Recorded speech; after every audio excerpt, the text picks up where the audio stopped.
What's up mga kalodi? Muli na naman po nagbabalik ang yung vlogger na ugly cute na si Gene Dags, kung saan yung mga niluto ko ay ipapakita ko sa inyo ngayon para mamaya tutuhugin na namin. Tingnan nyo mga kalodi. Ayan mga kalodi, ito na po yung mga naluto ko.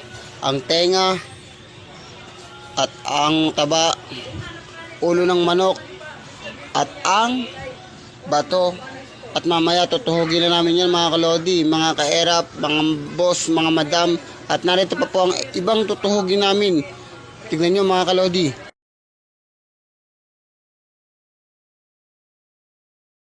Yan mga kalodi, meron pa kaming dugo, kita, at saka lempo, atay ng manok.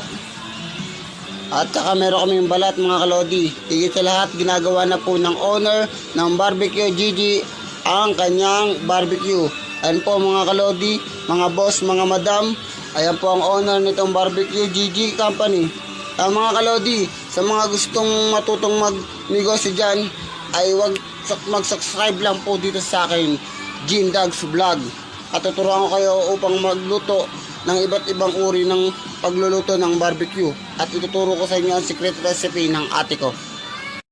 Ayan mga kalodi, ito pang owner ng Gigi Company. Kaya, what's up yo?